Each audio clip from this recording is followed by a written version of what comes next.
All right, first, I'm here to tell you, me and my little pony there, that you don't need to spend thousands of dollars on an ice bathtub to take a ice bath. All you need is a bathtub.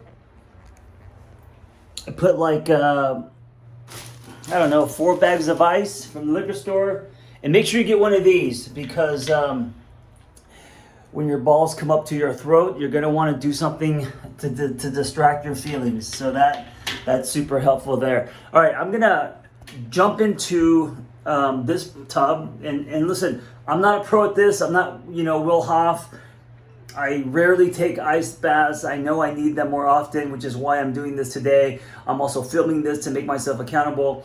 When I'm in there, I'm going to try to relax and give you 3 must-haves in order to be happier. All right, you ready? Here we go. Woo! Oh, shit. Okay, so... Oh my God. Oh my God. Okay. Number 1, in order to be happier, you have to eliminate things in your life that cause what's happening to me right now, which is panic, okay? Even if it's a subtle panic in your life, it's impossible to be happy and produce joy. And I'm not talking about like, it's impossible every day to not be happy. Of course, you're going to have moments of happy and joy, but when you are in panic, when you're in a state of fight or flight, it's activated, like mine is now, it's really hard, nearly impossible to be happy. So take a comb to your life. It doesn't have to be a fine-tooth comb, but take a comb to your life and where in your life, drop into your body, where in your life do you feel panic? In your relationships, right? Oh, because you're walking on eggshells? Are you in a shitty job? This is a big one. Financial debt, financial problems. It's really hard to be happy if we are always worried about our finances.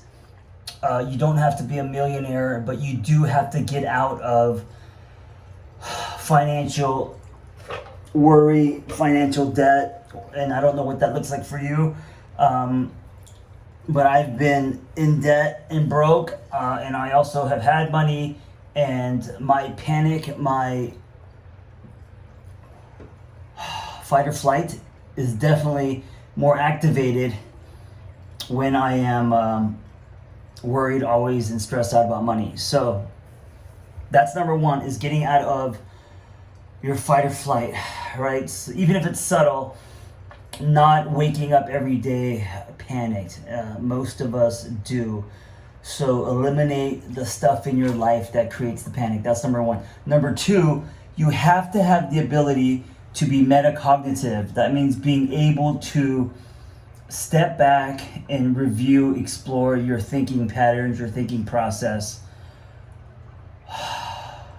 We are the only creatures that can activate our fight or flight just by our thoughts, even if we're not being chased by, an animal, or even if we're not in danger, literally, just thinking about things can activate our fight or flight, especially if we're playing shit from the past, right? Traumatic things. So being able to step back and create distance from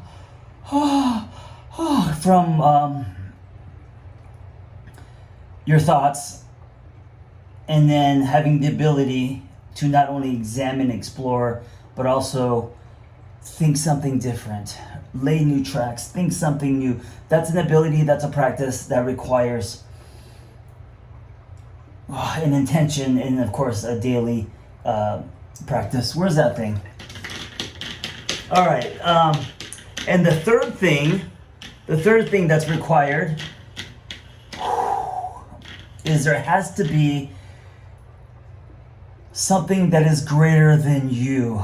There has to be something that is greater than you, whether it's a higher power, a God, whatever, a sense of purpose, meaning, because it's when we make life just about us and what we don't have and what we're lacking that happy seems very far, if not impossible. So, what in your life, sorry, scratch that. I'm just talking because I'm so cold. How can you inject something in your life that is greater than you? It could come from purpose. It could be a belief that your story is greater than you. And in order to get to that belief, you have to not only accept your story, but embrace it. Your story is not going to be greater than you if you're busy ripping out chapters, right? Sharing your gifts, right? It's not even about you. You're sharing your gifts to share with the world because it's greater than you.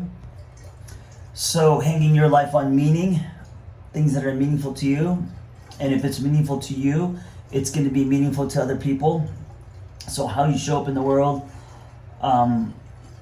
anything under the umbrella of it's greater than you, meaning your story, your gifts, what you want to leave behind, right? That is 92 octane. That will get you to get obsessed with your craft, what you want to share with the world, your natural gifts. And in that journey, there's going to be lots of gold, happy coins sprinkled in that rainbow.